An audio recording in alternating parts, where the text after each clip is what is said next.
Qui n'a jamais touché à une cigarette? Vous mentiriez si ce n'est pas le cas.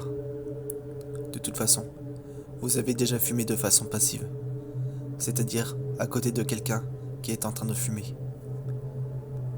Mais si je vous disais qu'il existe une marque de cigarette encore plus dangereuse que celle que vous achetez habituellement, ou que vous connaissez, à la fin de cette histoire que je vais vous raconter, j'espère que vous arrêterez le tabac et que vous n'achèterez plus jamais cette marque de cigarettes, les Black Demon, pas pour votre santé, mais pour votre vie.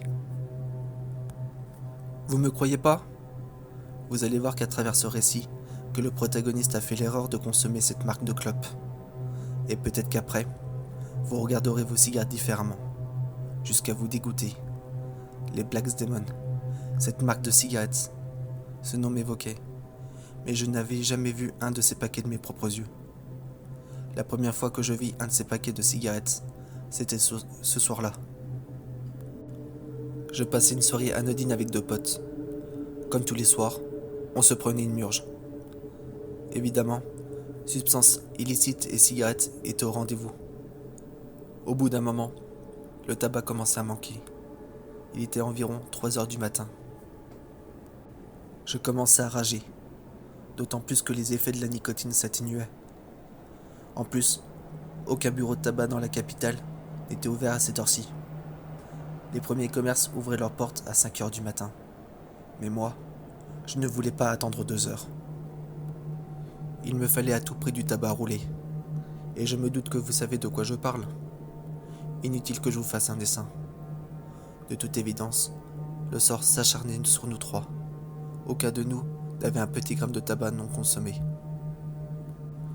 Nos pots étaient complètement vides, et on était dégoûtés d'attendre. À ce moment-là, un de mes acolytes prit le cendrier dans un élan de désespoir. Il le mit sur ses genoux et décortiqua quelques mégots pour récupérer le contenu qui n'était pas consumé. Je l'admets, c'est complètement immonde. Mais qu'importe, on voulait avoir notre dose de cette merde. Quelques minutes plus tard, on se refilait la clope de fortune, qui nous détendit quelque peu. Mais ce plaisir fut de courte durée. Pour calmer notre manque de tabagisme, on descendit une bouteille d'alcool à nous trois, histoire de faire patienter l'heure fatidique. Mais on savait très bien que ce n'était pas suffisant. Tout en buvant un shot de vodka, un de mes acolytes déclara tant bien que mal: Je connais quelqu'un qui peut nous dépanner en tabac et en weed. J'avais beau être à moitié dans les vapes, mais je compris sans problème ce que mon pote venait de dire. Je fus pris d'un gros blanc pendant quelques dizaines de secondes, avant de répondre. Apparemment, à ce moment précis, ils se sont même pas aperçus de mon état pitoyable. Je repris mes esprits tant bien que mal. J'avais du mal à articuler quand je lui demandai qui ça pouvait être. Mais l'état linguistique de mon collègue n'était vraiment pas ça. Il baragouinait quelque chose. J'étais obligé de m'approcher pour entendre précisément de ce qu'il disait. Apparemment, c'était un gars originaire des pays de l'Est, qui revendait du tabac ainsi que des cartouches à la sauvette. Et pour pas cher. Par chance, il se trouvait pas si loin d'ici. Mon copain me donna l'adresse. Avant de me mettre en route, je me servis un bon verre d'alcool pour me mettre un peu de courage. Mais aussi, histoire de mettre les idées en place. Je descendis les escaliers de l'immeuble tant bien que mal. Pendant ma descente, je perdis l'équilibre et ma tête cogna contre une porte d'un appartement. À ce moment-là, je pense que l'alcool y était pour quelque chose. Je fus pris de renvoi gastrique. Une flaque de gerbe gisait sur le paillasson, ainsi que sur des chaussures qui se trouvaient là. Au bout de quelques secondes, j'ai entendu du bruit derrière la porte. Je me relevai vite fait et je descendis les quelques marches qui restaient, afin d'attendre la porte d'entrée du bâtiment. Une fois dehors, je fus pris d'une grande bouffée d'air frais afin de me débarrasser de mes nausées. Il n'y avait pas un chat dans la rue. Je déambulais de rue en rue comme un zombie. Quelques centaines de mètres plus tard, j'arrivai à destination. Une boulangerie était accolée à côté du petit immeuble. Apparemment, le boulanger s'affairait car déjà il y avait une bonne odeur de viennoiserie et de pain chaud qui titillait mon odorat. Tout cela me donnait faim, Mais le manque de nicotine me fit revenir à la réalité. J'entrai dans le bâtiment, puis je me dirigea vers la porte du sous-sol. C'était apparemment là que se trouvait le mec. La cage d'escalier y conduisant sentait fort l'urine. Pendant mes descentes, je me tenais à la rambarde, car mon mal de crâne me reprenait. Une fois en bas, à ma grande surprise, l'endroit était bien rangé. Des étagères remplies de cartons trônaient de chaque côté de la pièce. Un homme était assis à son bureau, qui était de dos. Il se retourna et se leva. Bizarrement, il est habillé de façon chic. Je lui expliquai ma situation. Puis il repartit en direction d'un carton ouvert qui était à côté de son bureau. Il me fit signe de le rejoindre, ce que je fis. L'intérieur du carton contenait des cartouches et des boîtes de tabac de couleur noire. Je lui demandai de ce qu'il avait comme marque de cigarettes. « Je n'ai que des Black Demon, me dit-il. Je regardai de nouveau le contenu. « Vous n'avez pas autre chose ? J'avais déjà entendu parler de cette marque, mais je préfère celle que je consomme habituellement. » Le gars commença à prendre un air menaçant.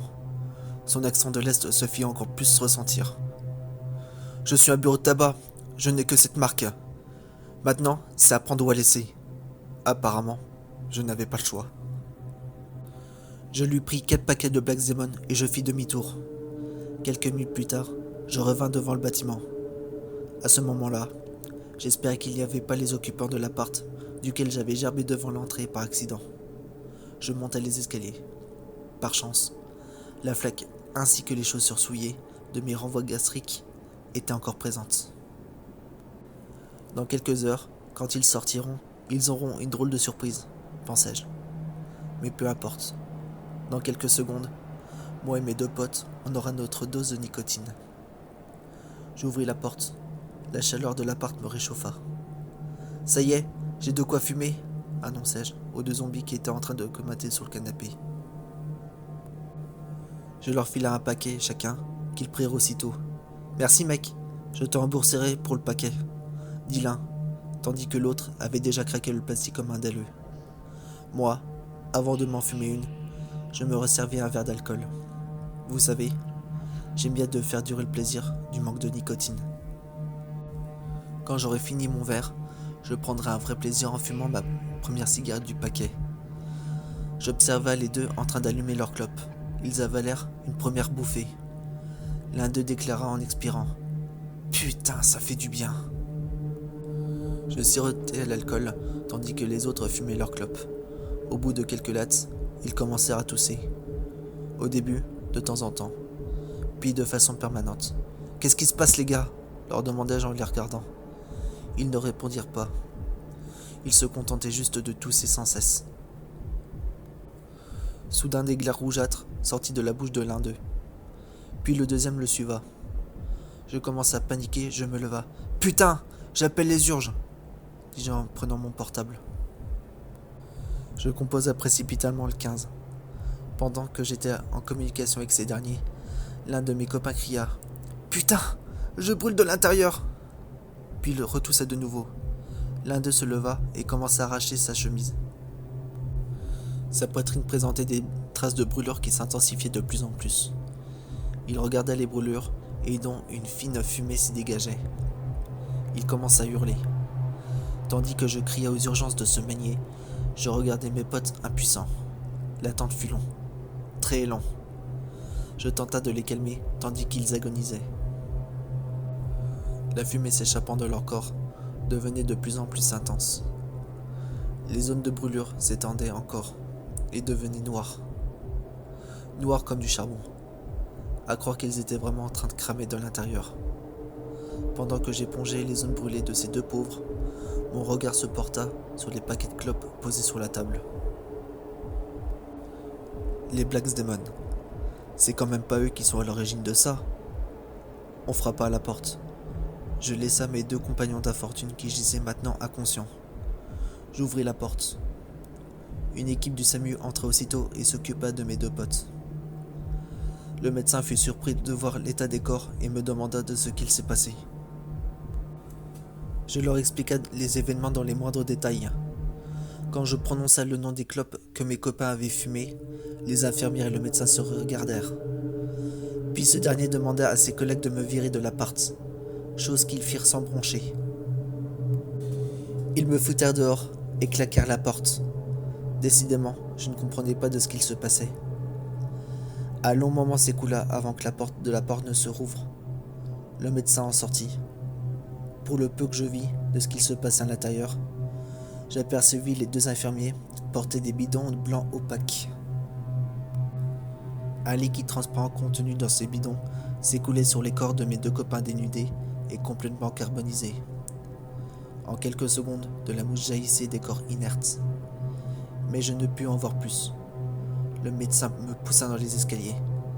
Ma tête heurta l'une des arêtes des marches. J'étais complètement sonné. J'avais beau être dans le cirage, mais j'entendis que le médecin descendait les escaliers. Puis, il me porta sur son dos et m'entraîna à l'extérieur du bâtiment. Dehors, je vis l'ambulance du SAMU, mais aussi une voiture de flic. 2 policiers attendaient patiemment à l'intérieur. Le médecin me mit dans le véhicule des flics, mais avant de refermer la portière, il sortit une seringue et m'injecta le contenu dans le cou. « Voilà, avec ça tu vas faire un bon gros dodo », dit-il, puis il parla aux 2 policiers. « Il en sait trop sur l'affaire Blacksdemon. Maintenant, il est à vous.